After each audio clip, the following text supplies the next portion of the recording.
இயல் 1 தமிழ் இலக்கணம். தமிழாய் எழுதுவோம் தலைப்பு. தமிழாய் எழுதுவோம் அப்படிங்கிற தலைப்பில் என்ன இந்த இலக்கணத்தில் பார்க்க போகிறோம் அப்படின்னு பார்த்தீங்கன்னா, இலக்கணங்கிறது பிழை இல்லாமல் எழுதுனோம்னா தமிழை பிழை இல்லாமல் படிக்க முடியுங்கிறது தான் இதனுடைய நோக்கம்.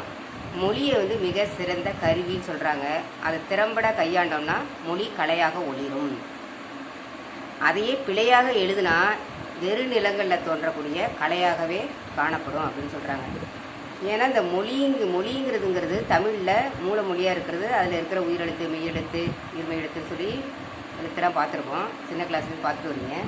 ஆனால் அதை படிக்கும்போது மட்டும் இல்லை, அதை உச்சரிக்கும்போது சரியாக உச்சரித்தா இந்த பிழையே இல்லாமல் இருக்கலாம் அப்படிங்கிறது அந்த இலக்கணத்துடைய நோக்கம். பிழையாக பேசினால் எழுதும்போது பிழைகள் பெருகுகின்றன. அப்போ பேசும்போது சரியாக பேசினா பிழைகளை தவிர்க்க முடியும். உதாரணமாக பார்த்தீங்கன்னா, தமிழை தமிழ், மலையை மழை மழை, வாழைப்பழத்தை வாழைப்பழம்.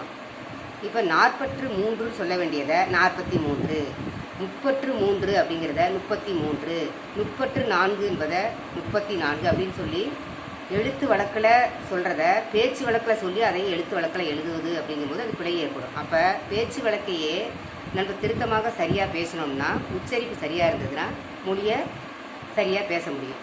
இல்லை என்றால் அந்த உச்சரிப்பு மொழியை பொறுத்து தமிழ் சிதைந்து போகிற மாதிரி எழுத்துக்களுடைய குறியில் நெடில் வேறுபாடு வந்துடும். ஸோ அதுலேருந்து அந்த பிழையை தவிர்க்கணும்னா என்ன செய்யணும் அப்படின்னா, குறியில் நெடில் அப்படிங்கிற சரியாக புரிஞ்சு படித்தா கண்டிப்பாக பிழையை தவிர்க்கலாம். எடுத்துக்காட்டு பார்த்தீங்கன்னா, இந்த சோற்றை தின்றான், இதில் நெடில் வார்த்தை தான் கொடுத்துருக்கு. இது நெடியில் துணக்கால் இல்லாமல் சேற்றை தின்றான். அப்போ சேற்றை தின்றான்ங்கிறது தவறானது. அதில் சோங்கிறது இந்த துணக்கால் போட்டிருக்கோம். அது சொத்து தகராறு செய்தார், செத்து தகராறு செய்தார். இதில் வார்த்தைகளை பார்த்தீங்கன்னா ரெண்டுமே சோ சே இதான் கொடுத்துருக்கு. ஆனால் இதில் என்ன, எல்லாமே நெடில் தான். ஆனால் இருந்தாலும் இதில் இந்த